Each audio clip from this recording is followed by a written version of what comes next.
चलिए ये हमने बात की सीवेज ट्रीटमेंट पे। अब हम हमारा नया टॉपिक स्टार्ट करते हैं। अब जो बचे हैं वो 3 छोटे छोटे टॉपिक्स और हमारे पास बचे हैं। Biogas production, bio control agent और बायो फर्टिलाइजर्स। सबसे पहले हम बात करेंगे आज microbes in biogas production.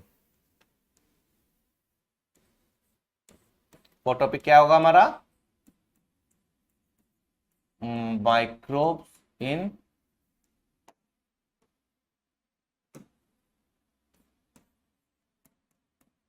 Biogas production, कि बायोगैस के लिए आप माइक्रोब्स को कैसे यूज कर रहे हैं। तो आइए देखते हैं इसमें हमें क्या क्या देखना है। इसमें ज्यादा कुछ बड़ा टॉपिक है नहीं और छोटे छोटे क्वेश्चंस बनते हैं। सबसे पहले जो क्वेश्चन पूछा जाता है बच्चा कि बायोगैस की जो आप बात कर रहे हो बायोगैस है क्या।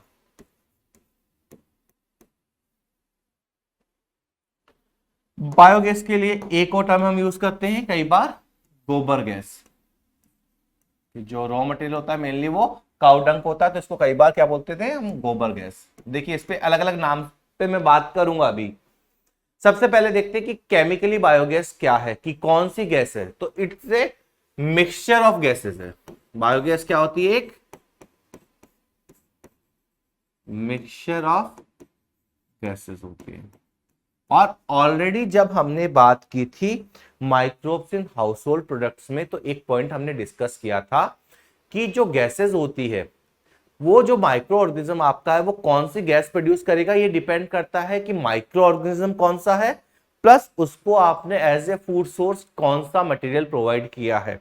जैसे हम बात करते हैं फर्मेंटेशन, तो फर्मेंटेशन में जो मेनली गैस निकलती है डेट इज आपकी CO2। फर्मेंटेशन में जो मेन गैस बाहर रिलीज की जाती है वो कौन सी होती है? CO2। पर यहां अगर हम देखेंगे जैसे, तो यहां आप ये देखोगे कि जो गैस होती है मेनली वो आपकी मेथेन होती है, क्योंकि वो जो आपका रॉ मटेरियल है, एक तो वो रॉ मटेरियल जो होता है वो कौन सा होता है? सेलुलोजिक मटेरियल ज्यादा होता है, उसमें सेलुलोज ज्यादा होता है। जबकि वहां हम सेलुलोज की बात नहीं करते, और वहां हम फर्मेंटेशन की बात करते हैं तो वहां जो आपकी गैस निकलती है वो CO2 होती है।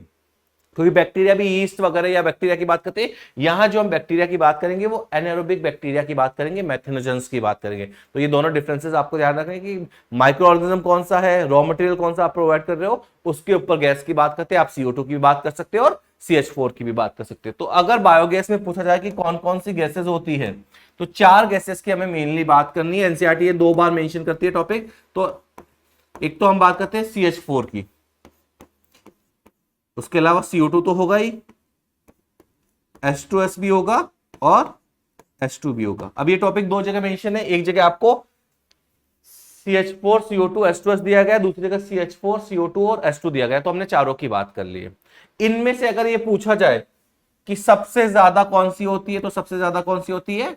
मेजोरिटी में आपकी मेथेन गैस आपको देखने को मिलेगी। CH4 या मेथेन जो है वो सबसे ज्यादा देखने को मिलेगा। एक की वर्ड हमें याद रखना, की पॉइंट हमें याद रखना है कि कुछ भी हो ऑक्सीजन नहीं होनी चाहिए, क्योंकि कई बार क्या होता है इसके अलावा भी बच्चा माइन्यूट कंसंट्रेशन में गैसेस आपको देखने को मिल सकती है। अब हमें सारी, या फिर वो डिपेंड करेगा कि रॉ मटेरियल कौन सा है और कैसी बात करें, तो हो सकता है इसके अलावा भी माइन्यूट कंसंट्रेशन में आपको गैसेस देखने को मिल जाए। बट हमें जो की पॉइंट याद रखना है वो ये याद रखना है कि यहां पे क्या होगी, ऑक्सीजन जो होती है वो हमेशा एब्सेंट होती है, क्योंकि हमारा जो माइक्रो ऑर्गेनिज्म है वो सर्वाइव नहीं करेगा। तो अगर आपको इस तरह के ऑप्शंस दे दी जाए और गैसेस भी मेंशन कर दी जाए, क्योंकि थोड़ा सा टफ बनाने के लिए किया जा सकता है, बट की वो पॉइंट क्या याद रखना कि तीनों ऑप्शंस में फिर आपको ऑक्सीजन एब्सेंट देखने को मिलेगी।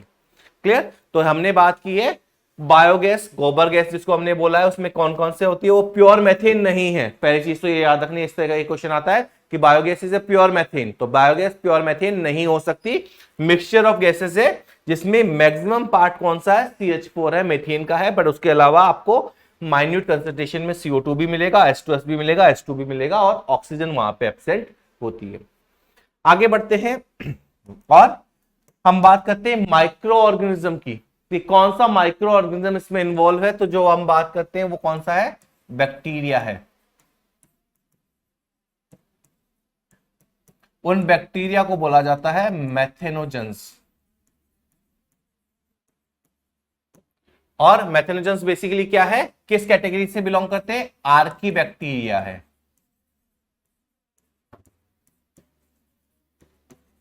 आप तीन तरह के आर्की बैक्टीरिया की बात करते हैं, मेथनोजेंस, थर्मोएसिडोफाइल्स और हेलोफाइल्स की। तो उसमें से ये क्या है, आर्की बैक्टीरिया है। अब हमें ये याद रखना है कि ये जो बैक्टीरिया होते हैं वो कैसे होते हैं, एनएरोबिक बैक्टीरिया है। कैसे बैक्टीरिया है ये, एनएरोबिक बैक्टीरिया है। क्या मतलब होता है एनएरोबिक बैक्टीरिया का, ये और ये ऑब्लिगेट एनएरोबिक है, बेसिकली ऑक्सीजन की प्रेजेंस में सर्वाइव नहीं करेंगे। अगर आपने ऑक्सीजन प्रोवाइड कर दी, तो इसीलिए मैंने बोला कि इस गैस में जो कीवर्ड है वो क्या ध्यान रखना है कि ऑक्सीजन एब्सेंट होता है, क्योंकि अगर आपने ऑक्सीजन प्रोवाइड कर दी तो ये सर्वाइव नहीं कर पाएंगे। एग्जाम्पल्स की बात करें तो दो एग्जाम्पल्स हम देख लेते हैं, ज्यादा एग्जाम्पल्स हमें देखने की जरूरत नहीं है, ये कॉमन एग्जाम्पल्स है। एक तो है मेथेनोबैक्टीरियम।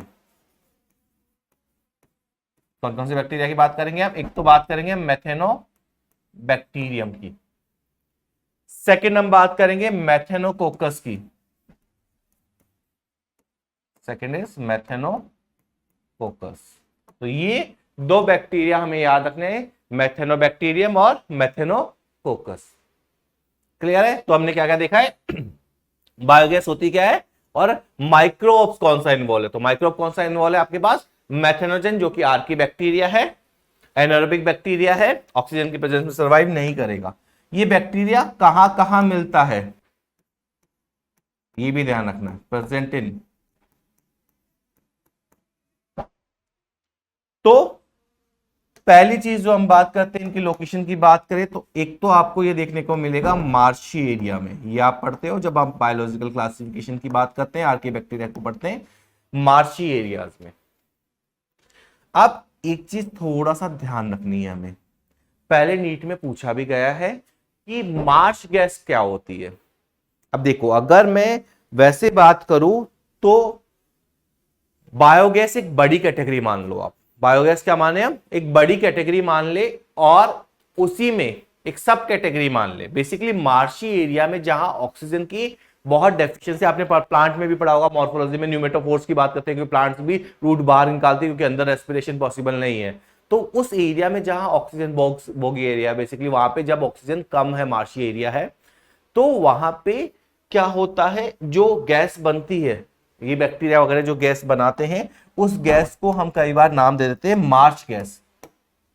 उस गैस को नाम क्या दिया है मैंने, मार्श गैस। आइडेंटिकल तो नहीं है बायोगैस के, बट ये मान सकते हो कि बायोगैस में भी मेनली आप मेथेन की बात करते हो, इनकी बात करते हो, हाइड्रोजन सल्फाइड की, हाइड्रोजन की, तो मार्श गैस में भी यही होता है। तो कई बार वो सेम की जैसे कंसिडर कर लिया जाता है, आइडेंटिकल नहीं है पर ऑलमोस्ट सिमिलर गैसेज होती है। तो मार्शी एरिया में जो गैस निकलती है उसको हमने क्या बोला है, मार्श गैस बोला है। ऐसे ही दूसरा हम बात करते हैं काउ डंग से। अब इसी गैस को हम, बायोगैस को बेसिकली काउ डंग से बनाते हैं, इसलिए हम क्या बोलते हैं, गोबर गैस। काउ डंग से के रेफरेंस में हम क्या बोल सकते हैं इसको, गोबर गैस। समझ आया। गोबर गैस तो हम जनरली बायोगैस के लिए वर्ड यूज कर लेते हैं, पर याद रखना आपको पीछे पूछा गया और ऑप्शंस के अकॉर्डिंग सबसे बेस्ट ऑप्शन आपके पास मार्श गैस ही होगा वहां पे, कि मार्श गैस बेसिकली उसमें मेथेन वगैरह का अमाउंट काफी हायर साइड पे होता है, जो बायोगैस में भी होता है। इसके अलावा और कहां मिलता है आपको ये बैक्टीरिया, मेथनोजेंस कहां प्रेजेंट होते हैं उनकी बात कर रहे हैं, तो रूमेन ऑफ कैटल्स, जो हमारे कैटल से पालतू पशु होते हैं उनके पास स्टोमक में एक पर्टिकुलर चैम्बर मिलता है जो सेलुलोज डाइजेशन के लिए डेडिकेटेड होता है। मेनली ऊपर की तरफ अगर आप देखोगे काऊ में, ऊपर की तरफ आपको एक सेलुलोज डाइजेशन के लिए चैम्बर मिलता है, उस चैम्बर का नाम क्या है, स्टोमक का पार्ट है, दैट इज रूमेन। इसके अलावा और अगर हम देखें तो आपको जो आपका सीवेज ट्रीटमेंट प्लांट हमने पढ़ा, जो लास्ट क्लास में हम बात कर रहे थे सीवेज ट्रीटमेंट प्लांट की, that is STP, sewage treatment plant. अगर हम देखें तो कल हमने बात भी की थी उसके बारे में,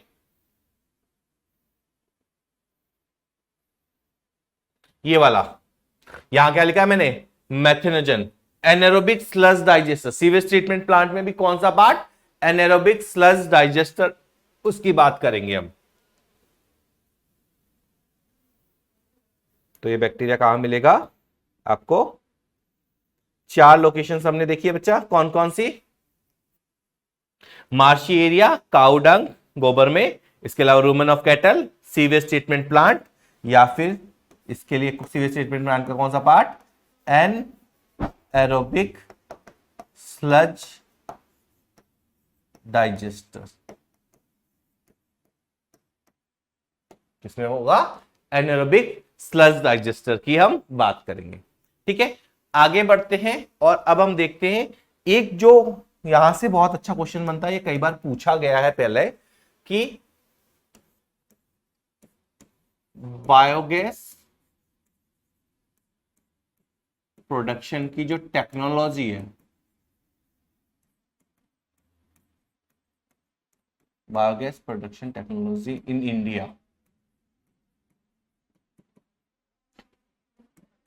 इज डेवलप्ड बाय, किसने डेवलप की है? बायोगैस प्रोडक्शन की जो टेक्नोलॉजी है इंडिया में, वो किसने डेवलप की है? तो बायोगैस प्रोडक्शन की टेक्नोलॉजी के लिए हम 2 इंस्टीट्यूट्स की बात करते हैं। देखो, बायोगैस प्रोडक्शन आप देखोगे तो मोस्ट ऑफ द टाइम आपको रूरल एरिया में देखने को मिलेगा। अब रूरल एरिया में हमें पता है कि हमारे पास इलेक्ट्रिसिटी का थोड़ा सा दिक्कत है, गैस का भी थोड़ा सा दिक्कत है। हाँ, नो डाउट, पहले वो जो आप बात करते हैं कि लकड़ी वगैरह से आप एज ए फ्यूल यूज कर रहे हो, पर उससे पॉल्यूशन भी होता है। दूसरी चीज, हेल्थ के लिए भी वो अच्छा नहीं है। जब आप वो धुआं इनहेल करते हैं तो बहुत सारी रेस्पिरेटरी डिजीजेस हो सकती है। तो दूसरा, काउ डंक वगैरह या फिर जो वेस्टेज है वो वहां पे रूरल एरिया में बहुत इजीली अवेलेबल। अब डंक में हो सकता है कि कई बार उसमें पैथोजेनिक बैक्टीरिया भी मिल जाए, तो वहां पे भी वो भी ग्रो कर सकते हैं। नेचुरली तो प्रेजेंट होते ही सराउंडिंग में, अगर वो वहां ग्रो कर गए तो वो डिजीज भी कर सकते। तो हम वेस्ट का ट्रीटमेंट भी कर रहे हैं, एनर्जी वाली रिक्वायरमेंट भी पूरी कर रहे हैं। तो यहाँ पे मल्टीपर्पज की हम बात करें कि हम उससे जो हमारा कचरा है, एक तो कॉस्ट इफेक्टिव हो जाएगा, जो आपके पास कचरा है उसी से आप यूज करें तो फ्यूल के लिए आपको एक्स्ट्रा प्राइस पे नहीं करनी पड़ेगी। इलेक्ट्रिसिटी वाली प्रॉब्लम या फ्यूल वाली जो प्रॉब्लम है उसको सोल्व कर लिया। दूसरा, अगर पैथोजेंस वगैरह वहां पे है तो उसको ट्रीटमेंट हो गया, तो वो भी डिजीज के स्प्रेड के चांसेस कम हो गए। प्लस जो आपका एनवायरमेंट है वो भी बच रहा है यहां से। तो बहुत सारी चीजें हैं। तो यहाँ पे ये टेक्नोलॉजी जो है, मेनली 2 ऑर्गेनाइजेशंस की हम बात करते हैं इंडिया में। एक है आपका IARI। कौन सा ऑर्गेनाइजेशन है? IARI। IARI का अगर हम देखें full form, Indian Agricultural Research Institute, कि जो इंडिया में एग्रीकल्चर से रिसर्च रिलेटेड रिसर्च है वो यही इंस्टीट्यूट करता है। ये इसने बहुत सारा अच्छा काम किया हमारे को इंडिया में। तो इसके बहुत सारे अलग अलग जगह सेंटर्स भी होंगे। तो इंडियन एग्रीकल्चरल रिसर्च इंस्टीट्यूट एक तो ये, दूसरा KVIC। सेकेंड ऑर्गेनाइजेशन कौन सा है? KVIC। KVIC की बात करें तो हम khadi and village industries, khadi and village industries commission. Second organisation क्या है? Khadi and village industries commission. तो ये 2 जो ऑर्गेनाइजेशन है, IARI और KVIC, इन दोनों ने मिलकर इंडिया में बायोगैस प्लांट की जो टेक्नोलॉजी है, बायोगैस किस तरीके से आप कर सकते हो, उसको कैसे प्रोडक्शन हो सकता है, उसको डेवलपमेंट में काफी इंपॉर्टेंट रोल प्ले किया है। ठीक है, अब हम बात करते हैं थोड़ा सा बायोगैस प्लांट के बारे में। तो हम डिस्कस करेंगे हमारा बायोगैस प्लांट। तो बायोगैस प्लांट को अगर आप देखोगे तो उसमें क्या क्या होता है, अगर इसकी बात करें तो एक बायोगैस प्लांट में सबसे पहले आपको देखने को मिलता है एक होता है आपके पास डाइजेस्टर। क्या देखने को मिलेगा? डाइजेस्टर देखने को मिलेगा। अब डाइजेस्टर क्या है? बेसिकली अगर आप डाइजेस्टर को देखोगे तो डाइजेस्टर इज 10 to 15 फीट का डीप कंक्रीट का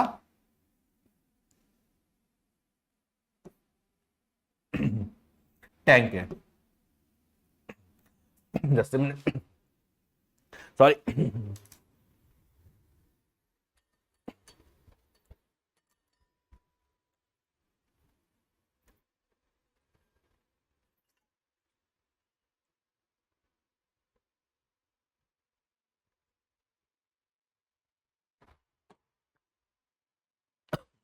चलिए हम देखते हैं, हम क्या बात कर रहे थे डाइजेस्टर की। तो डाइजेस्टर होता क्या है, अगर आप डाइजेस्टर की बात करें तो डाइजेस्टर इज बेसिकली बच्चा 10 से 15 फीट का एक कंक्रीट का, मतलब बेसिकली सॉलिड मटेरियल का बना हुआ टैंक है। आइए हम स्ट्रक्चर भी साथ साथ बना लेते हैं। चलिए एक एक पार्ट देखते जाएंगे और एक एक पार्ट बनाते जाएंगे। सबसे चलिए, ये आपके पास जैसे हमने माना कि एक कंक्रीट का हमने टैंक ले लिया, जनरली जमीन के अंदर बनाते हैं। नाउडेज देखिए आपको प्लास्टिक ऑप्शन में भी ये मिलेगा, बायोगैस प्लांट आजकल लोग प्लास्टिक के टैंक वगैरह में बना रहे हैं, बट जो टिपिकल बायोगैस प्लांट है वो जनरली जमीन के अंदर बनाया जाता है। 10 से 15 फीट का आपने क्या किया, गड्ढा किया और एक कंक्रीट का टैंक बना लिया है deep, 10 to 15 feet concrete tank है। इसको हम बोलेंगे, इसका नाम क्या है, डाइजेस्टर। ये जो बनाया है सॉरी, ये क्या डाइजेस्टर है, ठीक है। अब पहला पार्ट तो क्या हो गया, 10 to 15 फीट डीप कंक्रीट का टैंक बनाया। दूसरा हम बनाते हैं यहां पे बच्चा इनलेट। अब इनलेट और आउटलेट आपको पता है कि इनलेट से हम क्या करेंगे, बेसिकली मैं कीवर्ड्स लिख देता हूं कि यहां से हम क्या करेंगे, रॉ मटेरियल जो है हमारे, जो रॉ मटेरियल है उसको यहां से क्या किया जाएगा, ऐड किया जाएगा। अगर हम देखें तो ऊपर की तरफ, जैसे अगर हम ये डीप बना रहे हैं तो यहां पे ऊपर की तरफ आपको एक चैम्बर मिलेगा। इस चैम्बर का नाम क्या है, इनलेट। इस चैम्बर का नाम क्या है, मैं सिर्फ नाम लिख देता हूं यहां पे। ये चैम्बर क्या है हमारे पास, इनलेट, इनलेट चैम्बर है। अब इस चैम्बर में क्या ऐड किया जाएगा, दो चीजें, जैसे मेनली जो रॉ मटेरियल है वो दो फॉर्म में हम यूज करते हैं। एक तो हम क्या कर सकते हैं,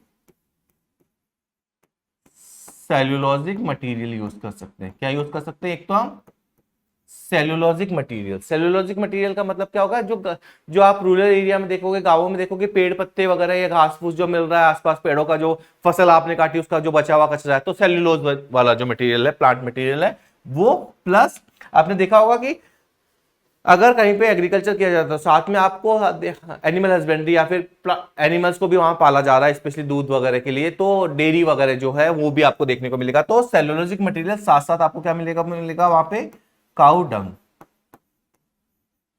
अब इस काऊ डंग में क्या किया जाता है, पानी मिला के वाटर ऐड कर दिया जाता है, इसको हम बोलते हैं डंग स्लरी। स्लरी और स्लस ध्यान रखना है, स्लरी की हमने बात की तो स्लरी बेसिकली आपको लिक्विड फॉर्म में ज्यादा देखने को मिलेगा, वहां पे पानी का अमाउंट ज्यादा है। जबकि हम स्लज की बात करते हैं तो बेसिकली सॉलिड चीजें वहां पे ज्यादा है। यहाँ पे हम बात करें डंग स्लरी की, तो स्लरी का मतलब आपको क्लियर होना चाहिए, जो इनलेट में हम डालते हैं बेसिकली वो स्लरी होती है। यहां पे मैं क्या लिख रहा हूं, स्लरी लिख रहा हूं। इसको क्या किया जाता है, यहां से अगर हम देखें तो जो हमारा चैम्बर है, यहां से इनलेट वाला हमने क्या कर रखा है, सिस्टम दे रखा है, ताकि वो इसमें जाके ऐड होता जाए। हम यहां से इसको हटा देते हैं, ये इनलेट है बेसिकली, कि आप ऊपर से ऐड करते जाओगे तो वो यहां से आता जाएगा। ये हमने बात की है किसकी, इनलेट वाले पार्ट की, कि स्लरी जो है वो यहां से ऐड कर दी जाएगी। तो जो आपका सेलुलोजिक मटेरियल है वो अब क्या होगा, और सेलुलोजिक मटेरियल हो गया, या फिर हम बात कर रहे हैं बेसिकली काउडंग की, तो ये आपका यहाँ पे प्रेजेंट हो जाएगा, काउडंग वगैरह यहाँ पे ऐड कर दिया जाएगा। स्लरी वर्ड आपको पता होना चाहिए, स्लरी का मतलब बेसिकली आपने जो गोबर है उसमें पानी वगैरह में ऐड कर दिया तो वो लिक्विड फॉर्म की तरफ आ गया। तो दो पार्ट्स की हमने बात की, बायोगैस प्लांट में आपको डाइजेस्टर देखने को मिल रहा है। Digester is 10 to 15 feet deep concrete का टैंक होता है। प्लस इनलेट की बात करेंगे तो रॉ मटेरियल यहां से ऐड किया जाएगा, दो मटेरियल ऐड कर सकते हो आप, सेलुलोजिक मटेरियल ऐड कर सकते हो, काउ डंग प्लस वाटर या फिर डंग स्लरी भी यहां से ऐड ऑन किया जा सकता है। नेक्स्ट हम बात करते हैं, इसमें आपको क्या देखने को मिलता है, इसमें आपको देखने को मिलता है बच्चा एक गैस चैम्बर, क्या देखने को मिलेगा? गैस चैम्बर, जिसके अंदर जो हमारी बायोगैस बनी है वो क्या होती है? कलेक्ट होती जाती है। गैस चैम्बर के अंदर क्या होगा? बायोगैस जो बनेगी वो कलेक्ट होती जाएगी। एक चीज और देखिए, एनसीईआरटी मेंशन करती है पर बायोगैस प्लांट के अलग अलग तरीके होते हैं। जो आपको बताया गया है वो फ्लोटिंग ड्रम वाला बताया गया है, तो उसी की हम बात कर लेते हैं। एक चीज और मेंशन की गई है, दैट इज फ्लोटिंग कवर। और फ्लोटिंग कवर का काम ये होता है, अभी हम इसको देखेंगे, to check the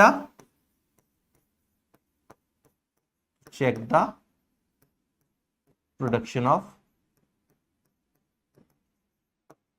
biogas. Floating cover क्या काम आता है? To check the production of biogas, कि कितनी बायोगैस का आपके यहां पे प्रोडक्शन हुआ है, कितनी बायोगैस बनी है, उसको चेक करने के लिए हमारे पास क्या होता है? फ्लोटिंग कवर्स आपको देखने को मिलते हैं। आइए फ्लोटिंग कवर्स को अगर हम देखें तो बेसिकली बायोगैस चैम्बर की अगर मैं बात कर रहा हूं, जैसे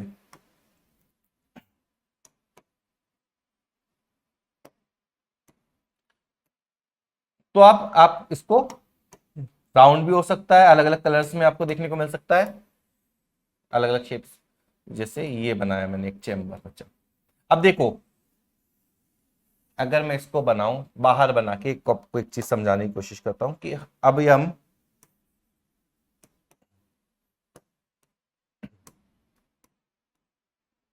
सॉरी ये इस तरीके का एक चैम्बर है, ठीक है। ऊपर की तरफ इस पे कवर है। होता क्या है, अगर आप समझने की कोशिश करें तो ये इस तरह का, ये क्या है? गैस चैम्बर है। ये पहले नीचे की तरफ होगा। जो जो आप रॉ मटेरियल ऐड करोगे बच्चा, बायोगैस बनेगी और ये चैम्बर धीरे धीरे ऊपर की तरफ, जो कवर है ऊपर का, ये कवर मान लीजिए, अब वो धीरे धीरे क्या होगा? ऊपर की तरफ उठना स्टार्ट होगा। गैस बनेगी तो गैस के प्रेशर से धीरे धीरे ऊपर की तरफ उठता जाएगा। तो ये बायोगैस चैम्बर है। होगा क्या? शुरू में इनिशियली ये क्या होगा? नीचे की तरफ होगा। इनिशियली कहां है? ये नीचे की तरफ यहां है।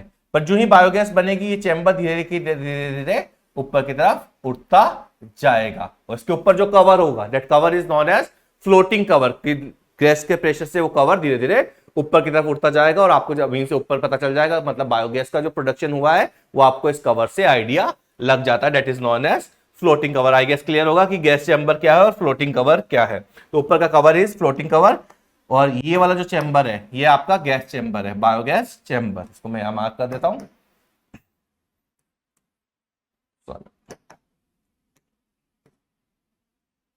देखिए आपका बायोगैस, या सिर्फ सिंपली मैं लिख दूं गैस चैम्बर।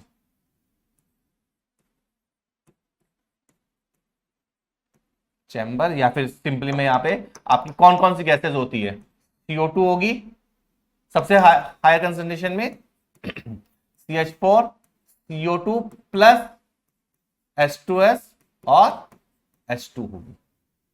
क्लियर है ये चीज? तो ये हम बात करें बायोगैस की, ये पूरा जो चैम्बर है दैट इज गैस चैम्बर। ऊपर की तरफ जो कवर होता है, अभी हमने समझाया, that is known as floating cover. वो धीरे धीरे ऊपर की तरफ चला जाता है। तो उससे आप ये पता लगा सकते हो कि बायोगैस का फॉर्मेशन हुआ है या नहीं हुआ है। और जो लास्ट पार्ट होता है that is known as outlet. Digester हो गया, इनलेट हो गया, गैस चैम्बर हो गया, फ्लोटिंग कवर हो गया और आउटलेट हो गया। आउटलेट में आपको ध्यान रखना है, दो तरह के आउटलेट की बात करते हैं यहां पे हम।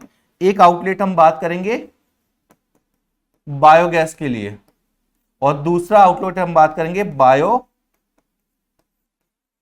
फर्टिलाइजर के लिए। दो आउटलेट होते हैं। एक आउटलेट किसके लिए होता है? बायोगैस के लिए। बायोगैस जो होती है वो आगे आप काम में ले सकते हो। किस किस काम में? You can use it for cooking के लिए, या फिर लाइटिंग के लिए आप इसको यूज कर सकते हो। और बायो फर्टिलाइजर आपको पता ही है, as a alternate of chemical fertilisers use किया जा सकता है। तो यहां पे आपको क्या होगा? एक और चैम्बर मिलता है ऊपर की तरफ, जिसमें हम यहां से, अगर आपका बायो फर्टिलाइजर है तो वो यहां से यहां एड ऑन किया जाता है। यहां से जो बायो फर्टिलाइजर बना है, जब ये चैम्बर ऊपर की तरफ चला जाएगा तो वो यहां से एड ऑन कर दिया जाएगा। इस चैम्बर में क्या आएगा हमारे पास, बायो, ये आउटलेट है, पर आउटलेट किसके लिए, ये बायो फर्टिलाइजर्स। बेसिकली होगा क्या, जो बची हुई स्लज है, बेसिकली यहां पे हम स्लज की बात करेंगे, स्लरी की बात नहीं करेंगे। स्लरी हम यहां बात करते हैं, यहां बाद में जो आपका थिक मटेरियल बच गया, क्योंकि कंप्लीट डाइजेशन तो होगा नहीं, कुछ ना कुछ जो पेड़ की पत्तियां वगैरह उसमें अभी भी ऑर्गेनिक मैटर है, तो उस ऑर्गेनिक रिच मैटर को, जिसमें कुछ बैक्टीरिया वगैरह भी है, कुछ ऑर्गेनिक मैटर्स भी है, तो उसको हम यहाँ पे एज ए बायो फर्टिलाइजर्स आगे यूज कर लेंगे। और यहां से जो आपका गैस चैम्बर था, यहां से एक आउटलेट कनेक्टेड होगा इसके थ्रू, जहां से क्या होगा, आपकी गैस बाहर निकलेगी। That gas is known as biogas. यहां से गैस निकलेगी, उसको हम क्या बोलेंगे, बायोगैस या गोबर गैस। गोबर गैस क्यों, क्योंकि हमने काउ डंक या काउ स्लरी को यहाँ पे यूज किया। इस बायोगैस को आगे फर्दर यूज किया जाता है कुकिंग के लिए या इलेक्ट्रिसिटी के लिए। नाउअडेज आपके पास जनरेटर भी अवेलेबल होते, तो आप इसको कनेक्ट कर सकते हो और उससे इलेक्ट्रिसिटी भी बना सकते हो। अब इसमें कुछ चीजें आपको याद रखनी है। यहां मैंने बात की है बच्चा स्लरी की, यहां मैंने स्लज की बात की। एक बहुत पहले एक क्वेश्चन और पूछा गया है। पहले क्या होता था कि अलग अलग ऑर्गेनाइजेशन भी एग्जाम देते हैं, जैसे एम्स, बीएचयू या फिर और भी, तो वहां एक क्वेश्चन में पूछा गया, ये डायग्राम देखिए कि मार्किंग कीजिए। तो आपको हमेशा ये छोटी सी सिंपल सी चीज है कि जो इनलेट है वो नीचे की तरफ जा रहा है, इनलेट हमेशा नीचे की तरफ होगा और आउटलेट ऊपर से निकलेगा।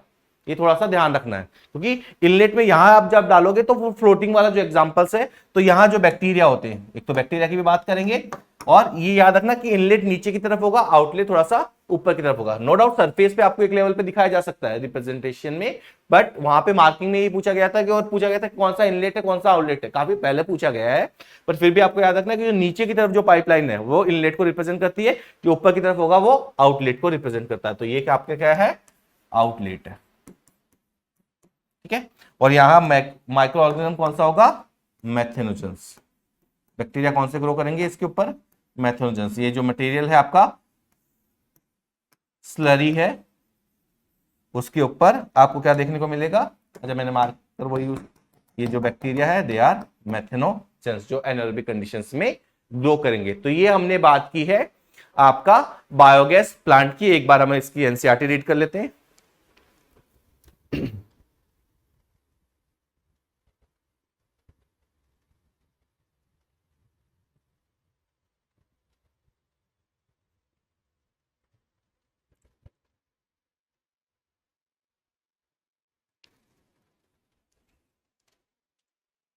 आइए हम एनसीईआरटी रीड कर लेते हैं बच्चा।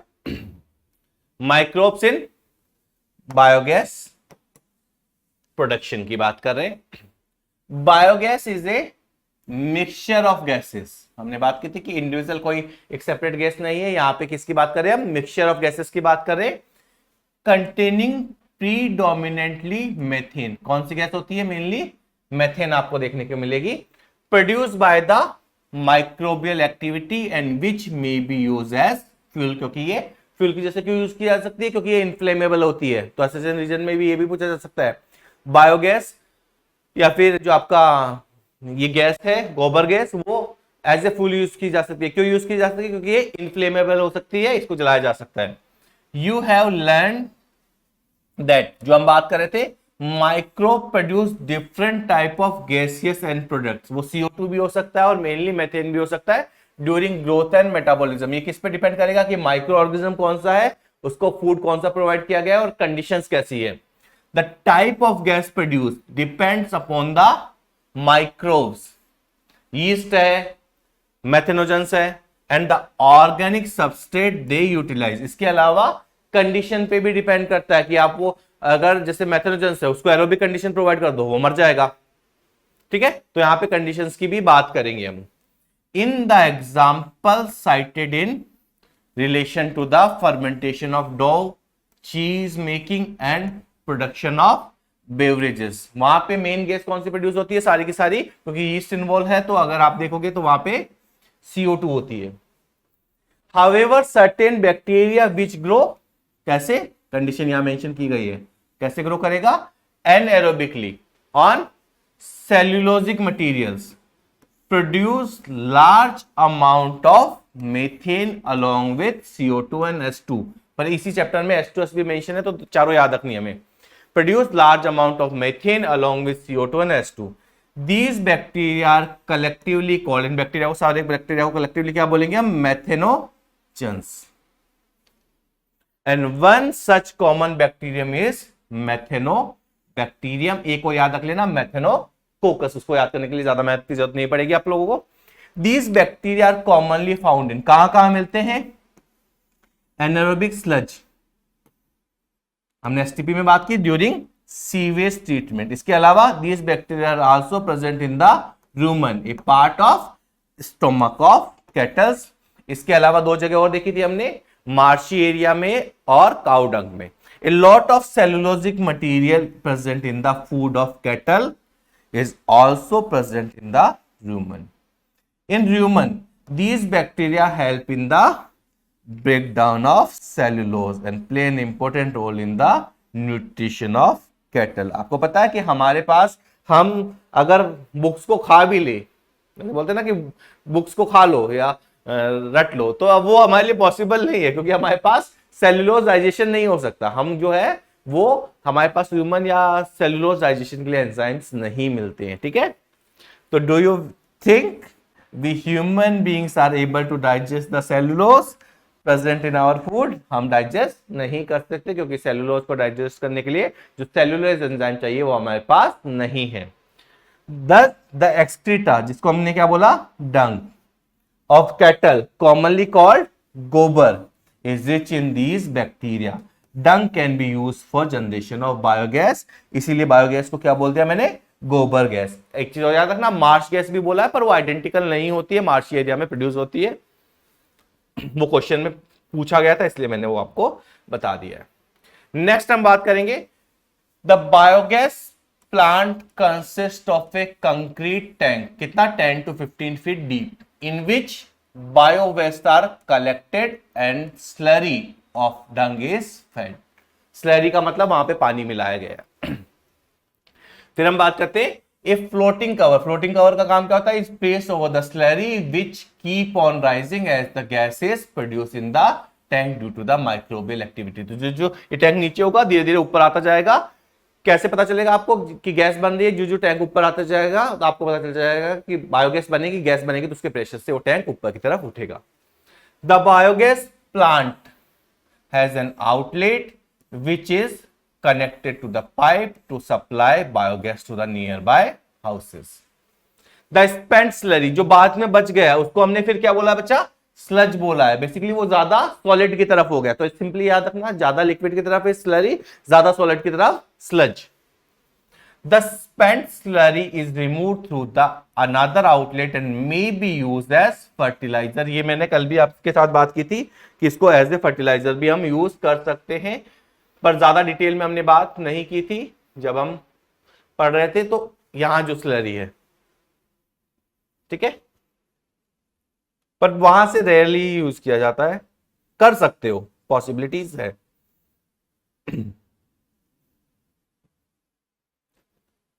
एंड कैटल डंक is available in large quantity in the rural area where cattle are used for a variety of purposes, so biogas plants are more often built in rural area.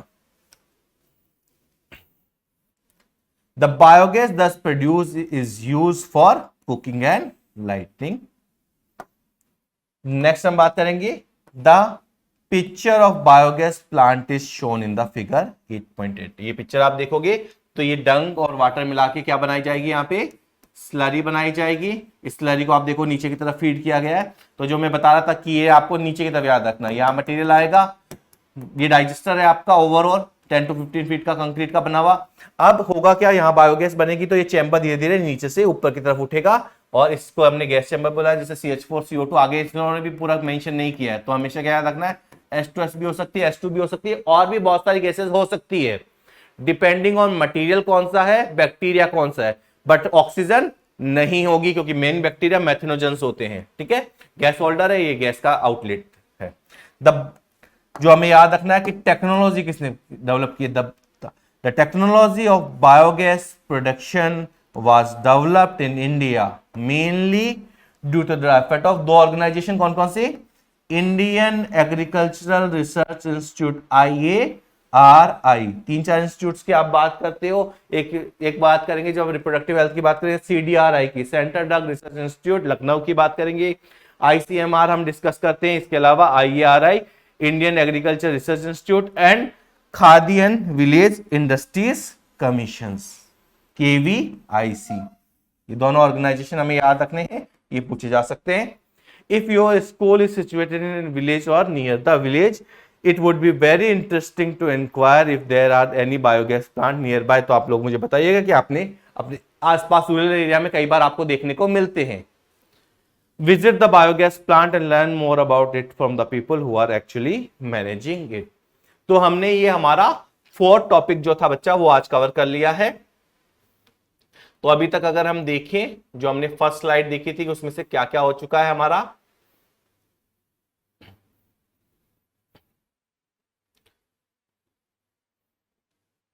कि हम जो chapter को पढ़ने वाले थे उसमें last class में माइक्रोऑक्सीजन sewage treatment की बात की थी, हमने इस पे डिटेल में बात कर ली और आज की क्लास में हमने इसके क्वेश्चंस भी सॉल्व कर लिए हैं। असाइनमेंट आपको ऑलरेडी मिल चुका है ऐप में। अब माइक्रोब्स इन बायोगैस प्लांट की बात करें तो माइक्रोब्स इन बायोगैस प्लांट में आपको बायोगैस क्या होती है वो क्लियर है। बायोगैस इज, गोबर गैस भी बोल सकते हैं, कुछ केसेस में मार्श गैस भी सिमिलर वर्ड इसके लिए यूज किया जा सकता है, वो याद रखना है, क्वेश्चन के रेस्पेक्ट में हमने बात की है पर्टिकुलरली।